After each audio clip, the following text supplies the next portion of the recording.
The notification sound from Melissa's phone at 2:47 a.m. should have been my first clue. But like every other red flag in our 15-year marriage, I filed it under things I'll deal with tomorrow and rolled over in our king-size bed that suddenly felt like a continent between us. Before we dive deeper into this story, I have one small request. Please subscribe, drop a like, comment, and hit that hype button to boost this channel so more people can discover these incredible Reddit stories. My name is Nate Carter, and I'm a 38-year-old IT security specialist who apparently couldn't secure his own marriage. The irony isn't lost on me. I spend my days protecting corporate networks from intrusions while my wife lets her boss intrude into every aspect of our life. Melissa stirred beside me, her auburn hair catching the moonlight streaming through our bedroom window. Even after all these years, she was beautiful. Maybe that was the problem. Beautiful women like Melissa Carter don't stay satisfied with guys like me forever. "Honey, your phone," I mumbled, nudging her shoulder. She bolted upright like she'd been electrocuted. "What?" "Oh, sorry. Probably just work stuff." "Work stuff. At 3 a.m. Right." I watched her fingers dance across the screen, her face illuminated by the blue glow. A smile played at the corners of her mouth, the kind of smile I hadn't seen directed at me in months. "Everything okay?" I asked, though I wasn't sure I wanted the answer. "Fine. Just Eric with some urgent client issue. Go back to sleep." Eric Dalton. Her boss, the CEO of TechFlow Solutions, where Melissa worked as HR manager. 45 years old, divorced twice, drove a Range Rover that cost more than my annual salary, and had the kind of confidence that came from never being told no. I'd met him at company parties. He had this way of looking at Melissa that made my skin crawl, like she was a prize he intended to claim. And the way he'd shake my hand, gripping just a little too hard, holding just a little too long, his gray eyes saying what his mouth couldn't, "I'm better than you." The next morning, I found Melissa in the kitchen, already dressed in her power suit, the navy blue one that hugged her curves in all the right places.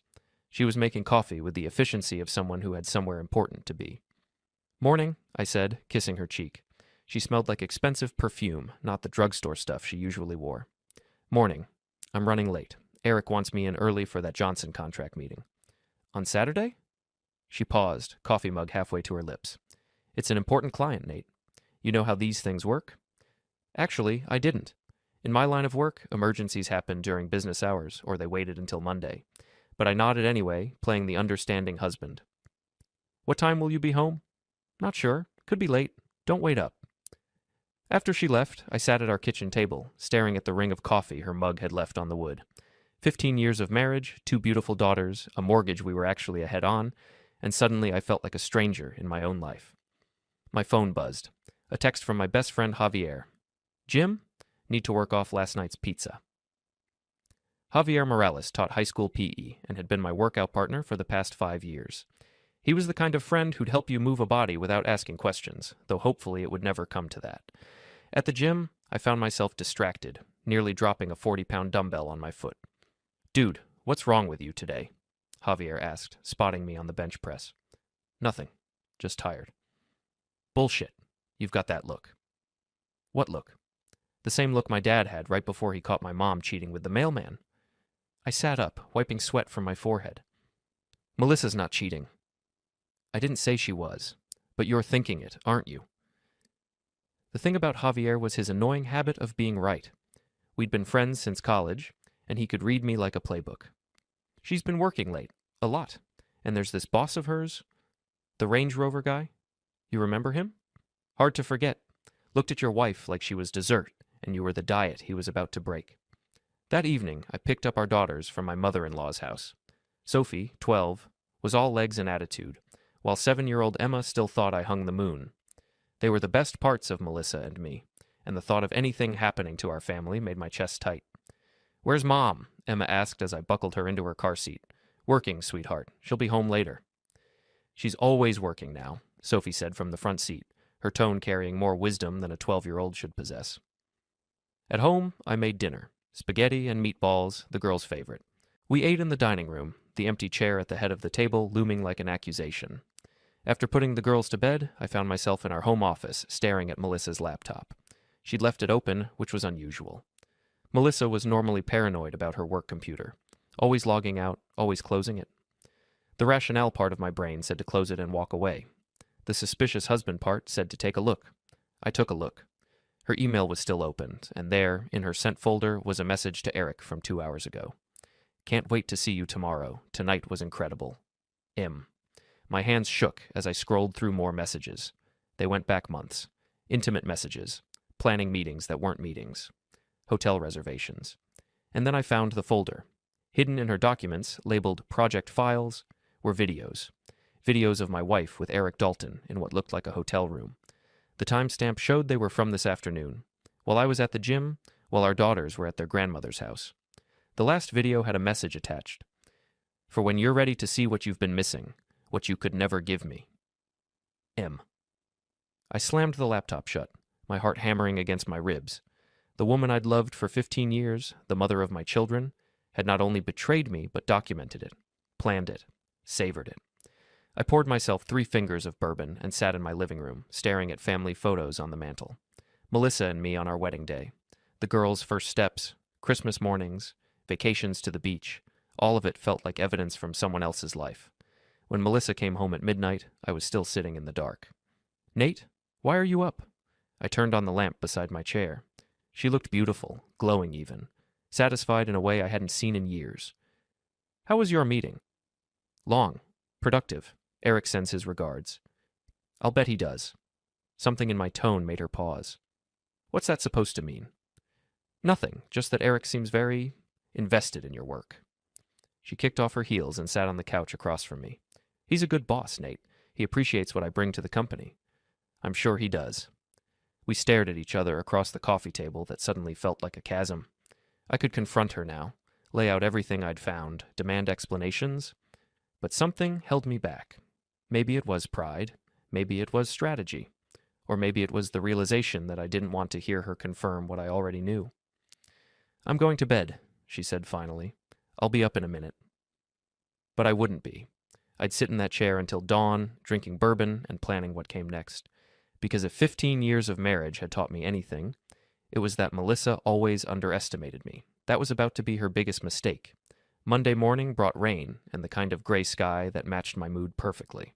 I dropped the girls at school, watching them run through the parking lot with their backpacks bouncing, blissfully unaware that their world was about to change. At work, I couldn't concentrate. My job involved protecting digital assets from people who wanted to steal them, but I couldn't protect my own marriage from a man in an expensive suit and a midlife crisis. Around lunch, I made a decision that would have seemed impossible a week ago. I was going to fight back. But first, I needed intelligence. I called Melissa's office, disguising my voice slightly. Hi, this is David from Johnson Industries. I need to confirm the time for our meeting with Eric Dalton today. Oh, Mr. Dalton is out of the office today, the receptionist said. He's in meetings until this evening. Would you like me to connect you with someone else? No, that's fine. Thank you. Meetings until evening. Right. I left work early, telling my boss I had a family emergency. It wasn't exactly a lie. The Riverside Hotel was downtown, expensive, discreet, the kind of place where rich men took other men's wives. I parked across the street and waited, feeling like a private investigator in a bad movie. At 3:30, Eric's Range Rover pulled into the valet area. He stepped out, checking his Rolex, smoothing his silver hair. 5 minutes later, Melissa's Honda arrived. She changed clothes since this morning. Gone was the conservative work attire, replaced by a red dress I'd never seen before. They didn't acknowledge each other in the lobby, but I watched through the hotel's floor-to-ceiling windows as they met at the elevator bank. Eric's hand found the small of her back as the doors closed. I sat in my car for 2 hours, my hands gripping the steering wheel until my knuckles went white. When they finally emerged, Melissa's hair was different, her lipstick gone. Eric handed something to the valet, probably a tip large enough to ensure discretion.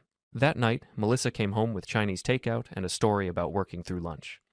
You look tired, she said, studying my face. Just a long day. How was yours? Busy. Eric had us running around all afternoon with client meetings. The lie came so easily, so naturally, that I wondered how many others I'd swallowed over the months. Tuesday, I did something I'd never done in 15 years of marriage. I hired a private investigator. His name was Tom Bradley, a former cop with tired eyes and an office that smelled like coffee and disappointment. He listened to my story without judgment, taking notes in a small pad. How long do you think this has been going on? He asked. Based on the emails? At least 4 months, maybe longer. And you want what, exactly? Evidence for divorce proceedings? I thought about that. I want to know everything. where they go, what they do, who knows about it. I want a complete picture. That's going to cost you. I don't care. Tom nodded. Fair enough. Give me a week. That week was the longest of my life. I went through the motions. Work, dinner with the girls, small talk with Melissa. While inside, I was planning. Because somewhere between finding those videos and sitting in that hotel parking lot, I'd realized something important. I wasn't just angry about the affair. I was furious about the arrogance, the assumption that I was too stupid, too weak, too insignificant to fight back. Eric Dalton was about to learn how wrong he was. Tom called me the following Tuesday. We need to meet. His office felt smaller this time, cramped with evidence of my wife's betrayal. Photos, credit card records, hotel receipts, a timeline that painted a picture of systematic deception. It's bad, Tom said without preamble. They've been meeting twice a week for the past 6 months. Always the same hotel, always the same room. He pays cash, but she's been using the company credit card for incidentals, drinks, room service, spa treatments. Spa treatments? Your wife likes the full-service experience. Massage, facial, the works. All charged to TechFlow Solutions. I studied the photos. Melissa and Eric holding hands in the hotel bar, kissing in the parking garage, her head thrown back, laughing at something he'd said. There's more, Tom continued. Dalton's married. Has been for 12 years. His wife is Camille Dalton, 40 years old, interior designer. They have 2 kids, both in private school. Does she know? Hard to say, but I doubt it. Rich wives are usually the last to know and the first to get screwed in the divorce. I stared at a photo of Camille Dalton leaving what looked like an upscale grocery store. She was beautiful in a different way than Melissa, elegant, refined, with dark hair and intelligent eyes. She looked like the kind of woman who read books instead of celebrity magazines, who could discuss wine without checking the price tag first. I want to meet her, I said. Tom raised an eyebrow. The wife? That's not usually how these things go. Nothing about this is usual. What are you thinking? I wasn't entirely sure yet, but an idea was forming, a plan that went beyond simply exposing the affair, something that would give Eric Dalton exactly what he deserved. I'm thinking that Camille Dalton and I have something in common, I said. We're both married to people who don't deserve us. That evening, I did something that would have been unthinkable a month ago. I started researching Camille Dalton. Her interior design business had a website with photos of beautiful homes and glowing client testimonials. Her social media showed a woman who loved art, good food, and her children. She volunteered at the animal shelter, donated to literacy programs, and from what I could tell, had no idea her husband was screwing my wife twice a week at the Riverside Hotel.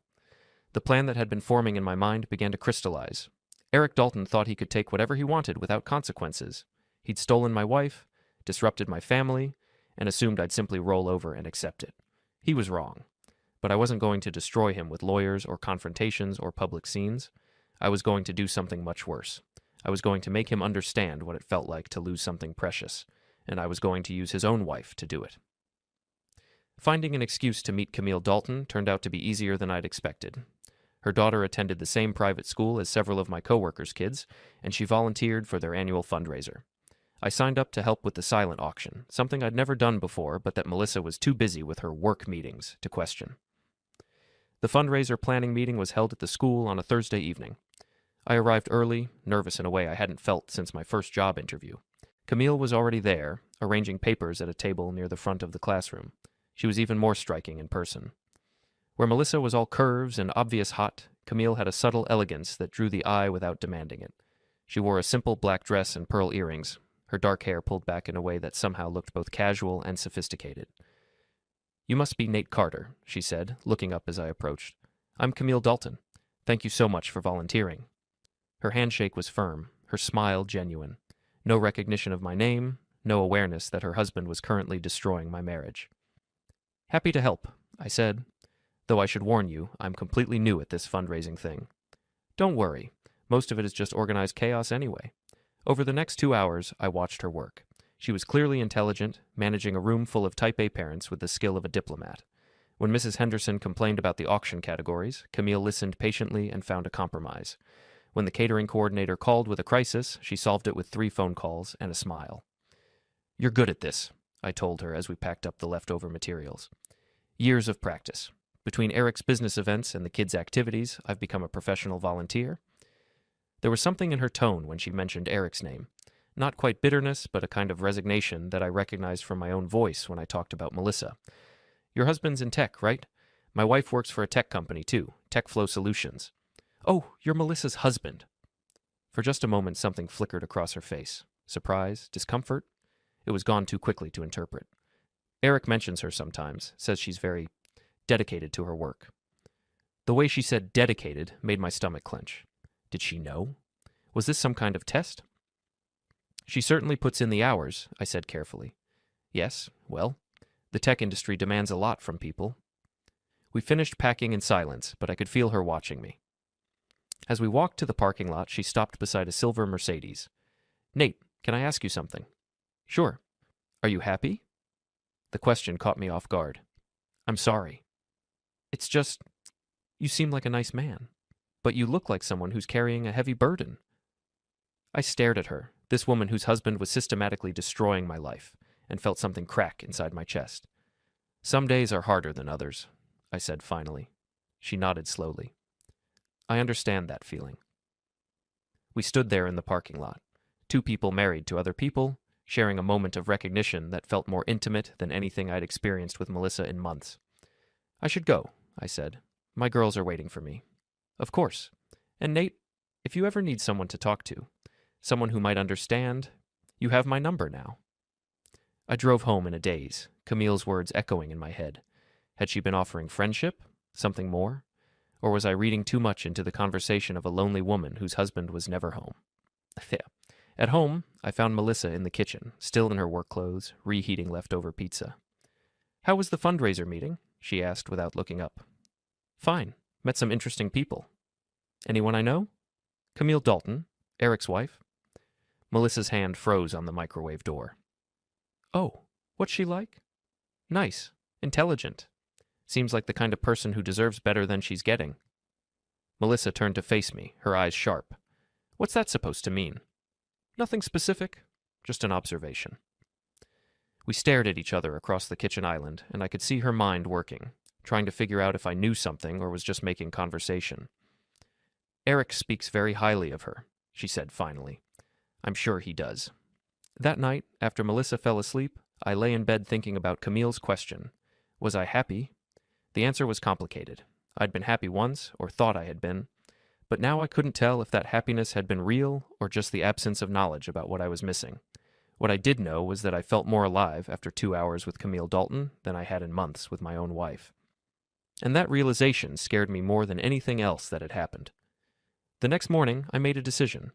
I texted Camille, "Thank you for last night. Would you like to grab coffee sometime? I think we have more in common than just fundraising." Her response came an hour later. "I'd like that. There's a lot I think we should discuss." As I read her message, I felt something I hadn't experienced in years, anticipation for what came next. Eric Dalton had no idea what he'd set in motion, but he was about to find out. We met at a small cafe downtown, the kind of place that served artisanal coffee and attracted people who worked on laptops all day. Camille arrived first, choosing a corner table away from the windows. She'd traded her fundraiser elegance for jeans and a cashmere sweater, but somehow looked even more beautiful. "I wasn't sure you'd come," she said as I sat down. "Why wouldn't I?" "Because this is complicated, and most people prefer simple." I ordered coffee, black, no sugar, and studied her face. There were lines around her eyes that spoke of sleepless nights and forced smiles. I probably had matching ones. "Camille, can I ask you something directly?" "Please do. Do you know about Eric and my wife?" She was quiet for a long moment, stirring her latte with mechanical precision. When she finally looked up, her eyes were sad but not surprised. I suspected, for months now, the late meetings, the new clothes, the way he'd smile at his phone, but suspecting and knowing are different things. "I have proof. I figured you might. You don't volunteer for school fundraisers to meet your husband's mistress's spouse unless you're planning something." Her directness was refreshing after months of Melissa's lies and deflections. "What kind of proof?" she asked. I pulled out my phone and showed her some of Tom's photos. Camille studied them without flinching, her expression growing colder with each image. "The Riverside Hotel," she said finally. He told me he was taking clients there for business dinners. "Twice a week for the past 6 months. 6 months. She set down her coffee cup with deliberate care. "Our anniversary was 6 months ago. He gave me diamond earrings and told me I was the most important thing in his life. I'm sorry. Don't be. I'm not surprised, just disappointed. I thought if he was going to have an affair, he'd at least choose someone single. There was steel in her voice now, and I began to understand why Eric might have been attracted to my wife's obvious hot over his wife's complex intelligence. Melissa was easier. Camille was a challenge. What do you want to do about it? I asked. What are my options? Divorce? Take half his assets, get custody of the kids, move on with your life. That's the practical option. What's the satisfying option? I leaned forward. Make them both understand what they've lost, what they've thrown away, make them regret every choice that led them to that hotel room. Camille smiled, and for the first time since I'd met her, it reached her eyes. I like the way you think, Nate Carter.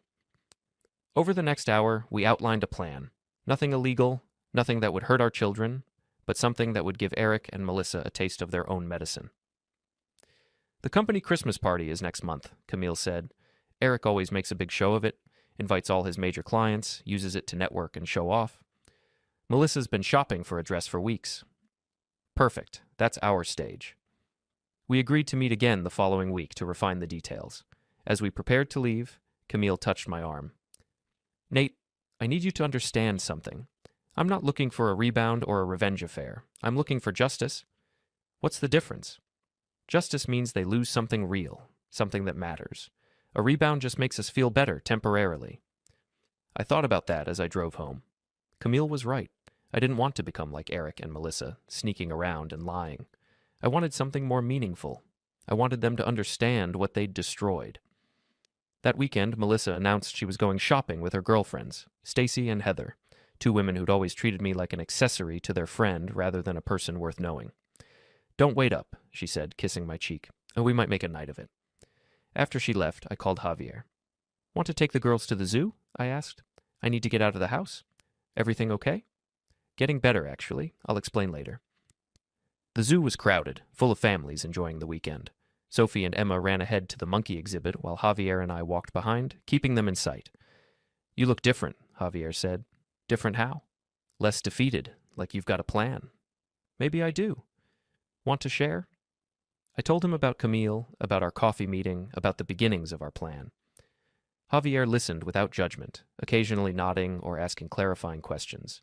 So, you're not going to sleep with her? No? But you want to? I thought about that. Camille was attractive, intelligent, and we shared a common enemy. Under different circumstances, I might have been interested, but these weren't different circumstances. It's not about what I want, I said finally. It's about what's right. And what's right is making your wife and her boss suffer. What's right is making them face consequences for their choices. Javier was quiet for a moment, watching Emma feed the goats in the petting zoo. Just be careful, man. Revenge has a way of changing people. I'm not looking for revenge. I'm looking for justice. What's the difference? I smiled, remembering Camille's words. Justice means they lose something that matters. That evening, Melissa came home with shopping bags and stories about her day with the girls. She'd bought a new dress for the company party, black, expensive, designed to turn heads. What do you think? She asked, holding it up against herself. Beautiful, I said, and meant it. She was beautiful, even now.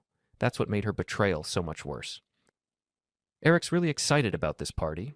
He says it could be career-changing for me. I'm sure it will be. She studied my face, looking for sarcasm or hidden meaning, but I kept my expression neutral, supportive even. You don't mind, do you, that I'm focusing so much on work? Of course not. Everyone deserves to pursue their dreams. Later, after she'd gone to bed, I sat in my office and thought about dreams. I dreamed of a long marriage, of growing old with the woman I loved, of watching our daughters graduate and get married and have children of their own. Melissa had dreamed of something else, something that involved expensive hotels and a man who wasn't me. Soon, we'd both learn what it felt like when dreams turned into nightmares. The company Christmas party was held at the Grand Ballroom downtown, the kind of place that screamed money and success. I'd attended these events for years, playing the role of the supportive husband, making small talk with people who barely remembered my name. Tonight would be different. Camille and I had spent weeks planning, coordinating our timing, preparing for every contingency. She would arrive with Eric, playing the devoted wife. I would come alone. Melissa had suggested I skip this year's party, claiming it would be mostly work people, and I'd be bored.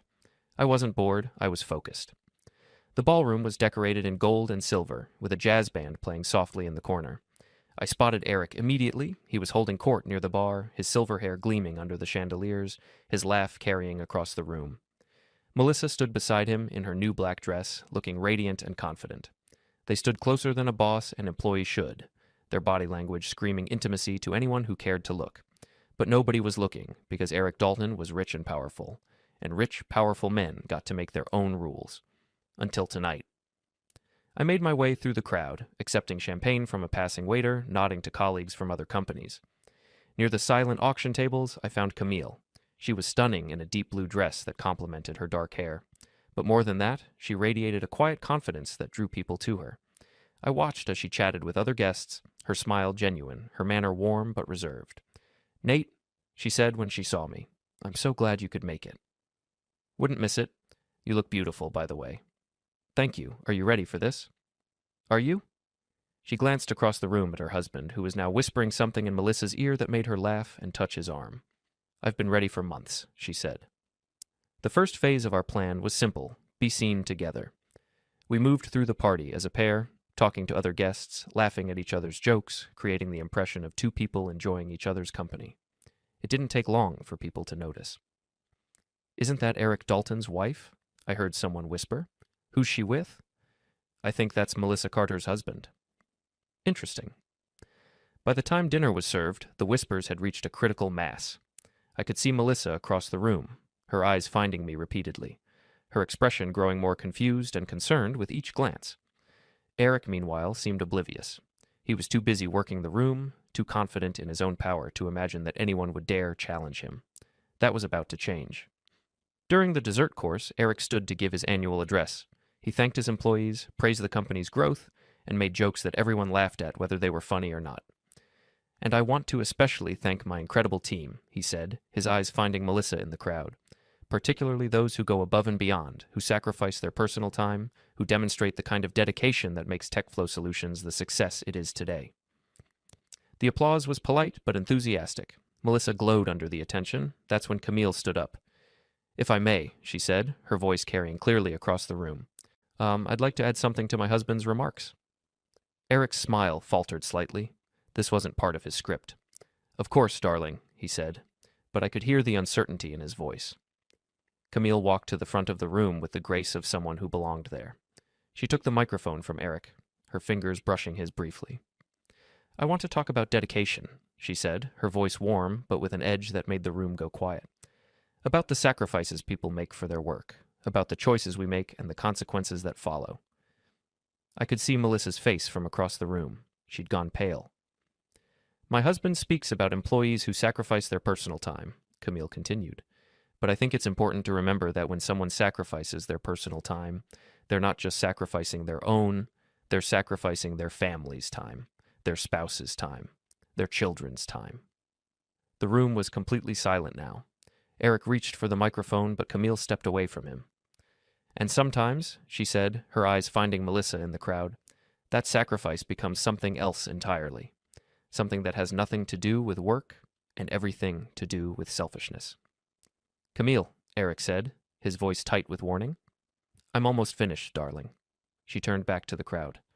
"I just want everyone to know that actions have consequences, choices have costs, and sometimes the people you think you're fooling are actually the ones who see you most clearly."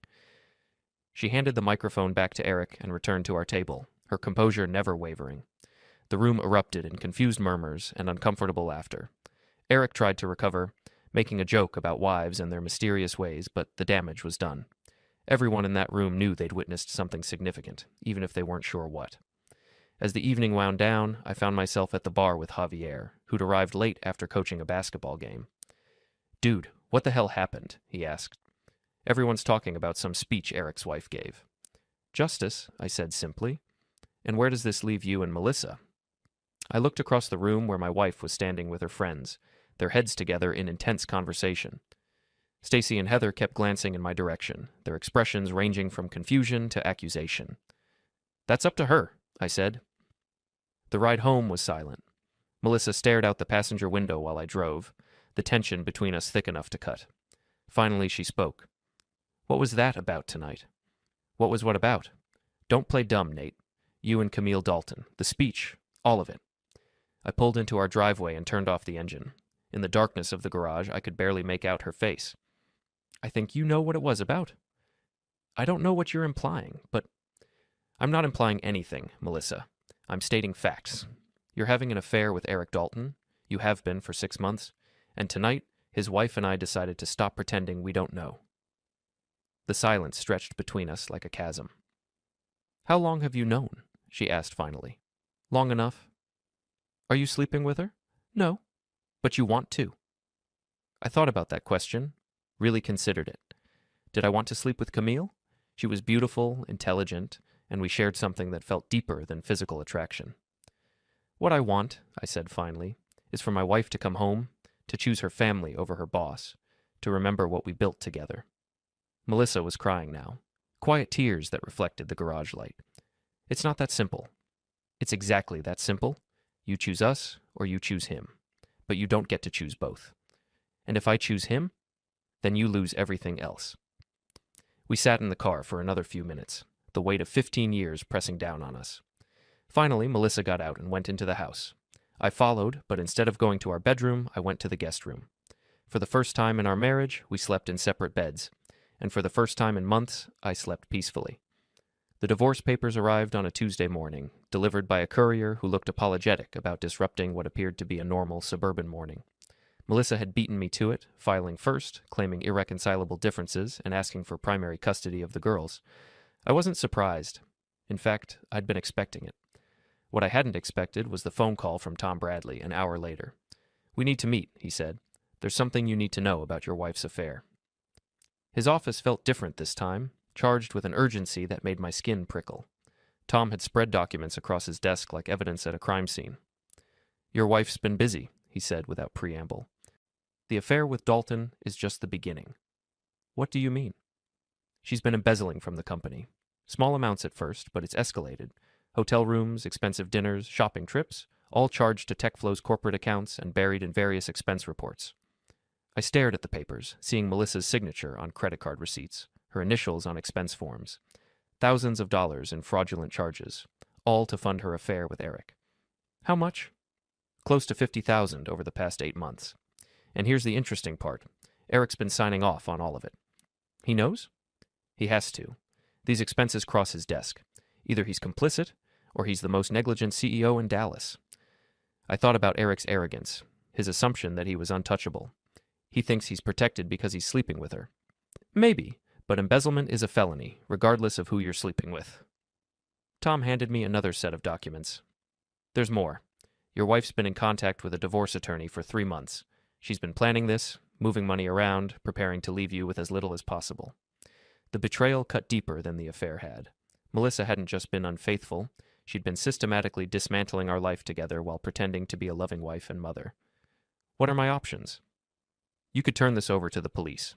Embezzlement charges would destroy her custody case and probably land her in prison. And Eric? If he's complicit, he goes down too. If he's just negligent, he loses his company and his reputation. I studied the evidence, thinking about my daughters, about the life we'd built, about the woman I'd loved for 15 years who had become someone I didn't recognize. There's another option, Tom said quietly. I'm listening. Give them a chance to make this right. Present the evidence, demand restitution, let them know you have the power to destroy them both. Sometimes the threat of consequences is more effective than the consequences themselves. That evening I called Camille. I need to see you, I said. There's been a development. We met at the same cafe where we'd first planned our strategy. Camille listened as I explained Tom's discoveries, her expression growing colder with each detail. $50,000, she said when I finished. That we know of. And Eric's been approving it all, according to the paper trail. Camille was quiet for a long moment, stirring her coffee with mechanical precision. When she looked up, her eyes held a hardness I'd never seen before. I want to confront them. Together. Tonight. Are you sure? Nate, they've been stealing from Eric's company to fund their affair. They've been planning to destroy both our families while pretending to care about us. I'm done being understanding.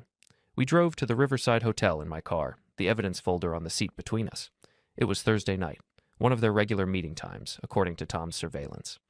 The desk clerk was reluctant to give us Eric's room number until Camille explained she was his wife and needed to deliver important business documents. Money and authority opened doors, even in situations like this. Room 1247 was at the end of a long hallway. I could hear voices inside, Melissa's laugh, Eric's deeper tones, the sound of champagne glasses clinking. Camille knocked. The voices stopped. Footsteps approached the door. "Room service," Camille said in a slightly higher voice. The door opened, and Eric appeared in a hotel bathrobe, his hair disheveled, his face flushed. When he saw us, the color drained from his cheeks. "Camille, what are you doing here?" she finished. "Visiting my husband and his embezzling mistress." I pushed past Eric into the room. Melissa was sitting on the bed in a silk negligee, her face a mask of shock and fear. "Hello, honey," I said. "We need to talk." What followed was the most brutal conversation of my life. Eric tried to bluster, to claim everything was innocent, but the evidence was overwhelming. Melissa cried, then got angry, then tried to seduce me back to her side. None of it worked. "Here's what's going to happen," I said finally. "Melissa, you're going to return every penny you've stolen from TechFlow. You're going to resign from your job, and you're going to agree to a custody arrangement that gives me primary custody of the girls." "And if I don't?" "Then I turn this evidence over to the police, and you go to prison for embezzlement," Eric tried to intervene. "Now wait just a minute. You," Camille said, her voice cutting through his protests like a blade, "are going to transfer half your assets to me immediately. You're going to give me full custody of our children. And you're going to resign from TechFlow before the board discovers what you've been doing." "You can't prove I knew about the expenses, can't I?" Camille pulled out her phone and played a recording. Eric's voice, clear and unmistakable. "Don't worry about the expenses, baby. I'll take care of everything." "You recorded me?" "I've been recording you for weeks, darling. Amazing what people say when they think they're safe." The fight went out of both of them then. Eric slumped into a chair, suddenly looking every one of his 45 years. Melissa curled up on the bed, sobbing. "You have 24 hours, I said. "After that, we go to the police." Camille and I left them there, broken and defeated, the ruins of their affair scattered around the expensive hotel room like debris from a crash. In the elevator, Camille took my hand. "How do you feel?" she asked. "Empty, sad, but also free." "I know what you mean." We drove back to our respective homes, our respective lives, our respective futures that no longer included the people who had betrayed us. 6 months later, the divorce was final. Melissa had returned the money, resigned from TechFlow, and moved to her mother's house in Austin. I had primary custody of the girls, who adjusted to the new arrangement with the resilience of children. Eric had resigned in disgrace, his company sold to a competitor for half its value. He and Melissa had tried to make their relationship work, but without the excitement of secrecy and betrayal, they'd discovered they had nothing in common except selfishness. Camille and I remained friends, bonded by what we'd been through, but careful not to let our shared experience become something it shouldn't be. We had coffee occasionally, attended the same school events, and slowly built new lives from the wreckage of our old ones. One evening, as I was tucking Sophie into bed, she asked me a question that stopped me cold. "Daddy, are you happy now?" I thought about that question, the same one Camille had asked me in a school parking lot that seemed like a lifetime ago. "I'm getting there, sweetheart," I said. "Every day, I'm getting a little closer to happy." And for the first time in years, I meant it. Looking back, I realized that Eric Dalton had been right about one thing. Actions have consequences. He just hadn't expected the consequences to be his own destruction. As I turned off Sophie's light and headed downstairs to help Emma with her homework, I thought about the man I'd been a year ago. Passive, accepting, willing to be taken advantage of. That man was gone, replaced by someone stronger, someone who understood that sometimes the only way to save yourself is to stop trying to save everyone else. Melissa had taught me that love without respect is just weakness. Eric had taught me that power without consequences is just bullying, and Camille had taught me that sometimes the best revenge is simply refusing to be a victim. The girls and I were going to be just fine.